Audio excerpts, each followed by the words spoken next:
Welcome to our Saline monitoring system introduction. First, let's take a look at our device. We have two designs, a battery powered one and the one that runs directly from a power outlet. This is battery powered one. On the left, we have a switch to turn the device on and off, and on the right, we have a push button, LED indicator and USB port. On the bottom of the device, we have a hook on which we mount the saline bags. On the top of the device, we have a mechanism for mounting the device to a stand. We also have a DC input jack at the top to connect a DC adapter. It is the inside view of this device. This is just a brief overview. Now let's take a look at how it works. Okay, now let's see how the device works. We are using the battery powered one, but it's same for the both designs. We turn on the device using this power button. A slow beep starts playing to let us know that the device is ready for operation and it is waiting for a saline. This is a 500 ml saline bag which we will mount to the hook at the bottom. The beeping will stop and another first beep starts playing. This indicates that the device is connecting to a Wi-Fi network. Now the device is connected to the Wi-Fi network and we need to go to the web server to set it up and view its readings.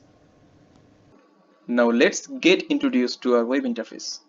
If we go to our saline monitoring website, you will see this login page first. After providing the credentials, we can enter into the website. To give priority to the critical and very critical level saline devices, we added it to the home page. We already connected some devices. Let's check out some basic information like connection between device and patient. To do so, click Devices from the navigation bar. At first, we will see this form. It is used to connect new devices. Every device has a unique ID engraved in the back of the device. We have to input that ID here with associated patient ID, floor, room and bed number. And here is the table of information about already connected devices. For instance, the first device is connected to patient number 1, floor 1, room number 101 and bed number 1. We also have edit and delete option to perform with any existing device. Now let's monitor our devices in real time. As we can see in real time, we have these three devices connected with Saline following previously described procedures. So how to monitor our devices? Actually, there are a couple of ways. One is to click floor number and whole floor to see all the devices under that floor. Another way is to go directly to the room page by clicking the floor number and that particular room number to explore only the devices under that room of that floor. Here we can see we have two devices under floor number 1 and room number 101. Each device has bed number, remaining saline in percentage. If we watch saline percentage, it is actually decreasing. Though this device percentage decreasing rapidly with its 500 ml saline, but the other one hung with 1000 ml saline decreasing slowly. Here it is possible to make query to grab out every device that is under a particular saline level percentage.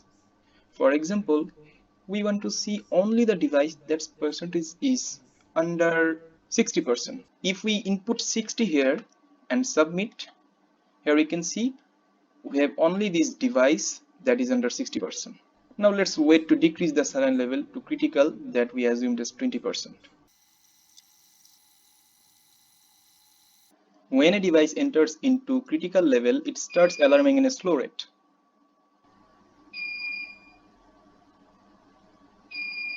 We can stop it by clicking mute button here. Eventually it stopped. We can also press the local push button to do the same thing. We will see this example with the other device.